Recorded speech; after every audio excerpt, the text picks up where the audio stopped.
مکہ سے 6 میل پر ہرا نامی ایک پہاڑ تھا۔ اس میں ایک غار تھا، وہ غار ہرا کے نام سے مشہور ہے۔ محمد صلی اللہ علیہ وسلم اسی غار میں چلے جاتے، کئی دن اور کئی راتیں وہیں رہتے۔ جس حقیقت کے لیے آپ بےتاب تھے اس کا انکشاف کرتے اور جس معرفت کی آرزو تھی اس کی تلاش کرتے۔ وہاں نہ انسانوں کا شور و غل ہوتا، نہ دنیا کے ہنگامے، بالکل تنہائی اور خاموشی کا عالم ہوتا۔ آپ وہیں غور و فکر میں مصروف رہتے اور جو روکھا سوکھا میسر ہوتا اسی پر قناعت کرتے۔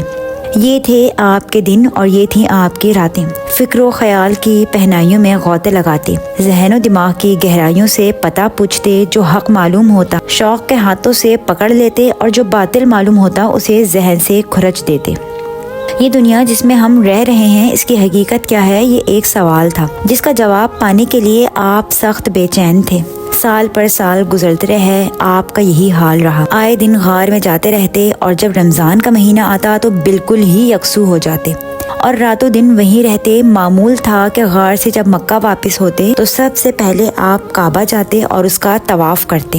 پھر بال بچوں میں آتے بی بی خدیجہ بہت ہی پیار اور محبت سے پوچھتی، محمد خیریت تو ہے؟ آپ فرماتے ہاں خدا کا شکر ہے۔ پھر بچے آپ کو گھیر لیتے، جو بہت چھوٹے ہوتے وہ لپٹ جاتے اور جو بڑے ہوتے وہ باتیں کرتے۔ بڑے بھولے پن سے وہ پوچھتے، آپ کہاں تھے ابا جان؟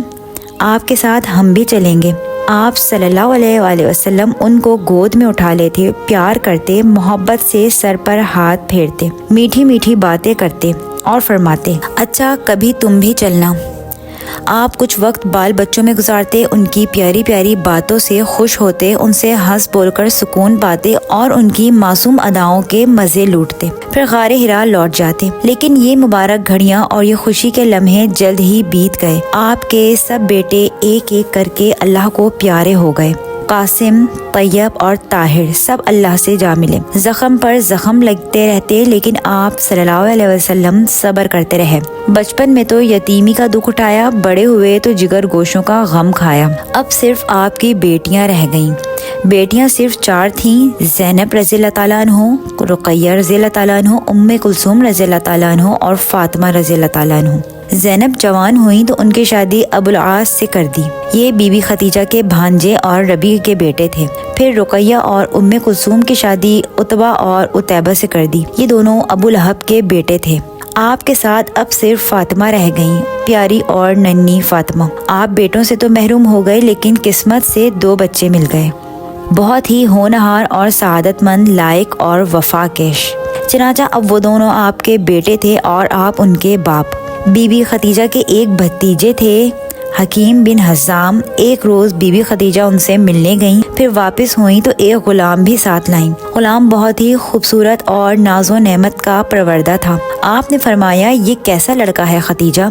وہ بولی، حکیم میرے بھتیجے ہیں، شام سے کچھ غلام لائے تھے، ایک مجھ کو بھی دے دیا۔ آپ نے فرمایا، بخدا اس کے چہرے پر شرافت کی چمک ہے، عقل و ذہانت کے بھی آثار ہیں۔ وہ بولی، کہا جاتا ہے کہ یہ بہت ہی ناز و نعمت کا پلا ہوا ہے۔ اتفاق سے بنی قین کے ہاتھ لگ گیا اور انہوں نے اسے حباشہ کے بازار میں بیچ دیا۔ آپ نے غلام کو بہت ہی پیار اور محبت سے دیکھا، پھر پوچھا، بیٹے تمہارا نام کیا ہے؟ وہ بولا، میرا نام زید ہے۔ آپ نے فرمایا، سلسلہ نسب کیا ہے؟ اس نے جواب دیا، میرے والد کا نام حارثہ، دادا کا نام شرجیل اور پردادا کا نام کعب ہے، اور میری ماں کا نام سودا ہے۔ وہ ثعلبہ کی بیٹی ہیں اور قبیلہ تئی سے ہیں۔ آپ نے بی بی خدیجہ سے فرمایا، کیا اب یہ غلام میرا نہیں؟ وہ بولی، ہاں کیوں نہیں چچا کے بیٹے، یہ تو آپ ہی کا ہے۔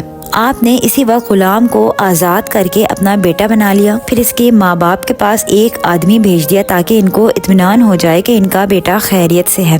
اطلاع پاتے ہی زید کے باپ اور چچا مکہ آئے اور انہوں نے آپ صلی اللہ علیہ وسلم سے درخواست کی کہ ہم سے منہ مانگے دام لے لیجئے مگر بیٹے کو چھوڑ دیجئے۔ آپ نے فرمایا، اور کوئی شکل؟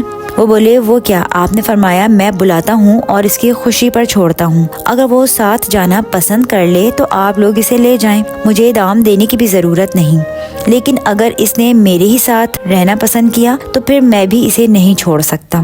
انہوں نے کہا، قربان جائیے اس لطف و کرم پر، اس سے عمدہ بات کیا ہوگی؟ چنانچہ آپ نے زید رضی اللہ تعالیٰ عنہ کو بلایا اور فرمایا، دیکھو یہ 2 مہمان آئے ہیں، کیا تم انہیں جانتے ہو؟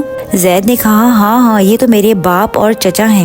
آپ نے فرمایا تمہاری خوشی پر ہے، چاہو تو ان کے ساتھ گھر چلے جاؤ اور اگر دل چاہے تو میرے ہی پاس رہ جاؤ۔ بچہ فوراً آپ سے لپٹ گیا اور بولا نہیں میں تو آپ ہی کے ساتھ رہوں گا۔ یہ سننا تھا کہ زید کا باپ حارثہ غصے سے لال ہو گیا، کڑک کر بولا زید، ماں باپ اور قوم و وطن کو چھوڑ کر تو غلامی پر راضی ہے؟ زید نے کہا معاف کیجیے گا، انہوں نے مجھے غلام نہیں بنایا ہے، پھر ان میں وہ خوبیاں ہیں کہ میں انہیں کبھی نہیں چھوڑ سکتا۔ اسی وقت آپ نے زید کا ہاتھ پکڑا لے کے قریش کے پاس آئے اور فرمایا آپ لوگ گواہ رہیں، آج سے یہ میرا بیٹا ہے، یہ میرا وارث ہوگا اور میں اس کا وارث ہوں گا۔ حارثہ نے یہ منظر دیکھا تو خوشی سے اچھل پڑا اور بیٹے کو آپ صلی اللہ علیہ وسلم کے پاس ہی چھوڑ کر چلا گیا۔ تھوڑے ہی عرصے بعد چچیرے بھائی علی بھی آپ کی پرورش میں آ گئے۔ اس طرح زید رضی اللہ تعالیٰ عنہ اور علی رضی اللہ تعالیٰ عنہ دونوں ساتھ رہنے لگے اور آپ کے لاڈ پیار میں زندگی کی ساری تلخیاں بھول گئے۔ ایسا کیوں ہوا؟ بات یہ تھی کہ ابو طالب کے ہاں بال بچوں کی کثرت لیکن دولت کی قلت تھی، بڑی مصیبتوں سے گزارا کرتے تھے، نہ جانے کن کن وقتوں سے دن کاٹتے۔ اس پر غضب یہ کہ عرب میں ایک دفعہ بڑے زور کا قحط پڑا، ایسا قحط جو اپنی مثال آپ تھا۔ ابو طالب کا تو پوچھنا ہی کیا، بڑے بڑے رئیسوں کی کمر ٹوٹ گئی اور نہ جانے کتنے دولت مند کنگال ہو گئے۔ آپ کے ایک اور چچا عباس رضی اللہ تعالیٰ عنہ تھے، یہ بنی ہاشم کے رئیسوں میں تھے۔ آپ صلی اللہ علیہ وسلم نے اسی موقع پر ان سے کہا ہم دونوں چچا ابو طالب کے 2 لڑکوں کو اپنی پرورش میں لے لیں، اس سے ان کی پریشانیوں میں کچھ کمی ہو جائے گی۔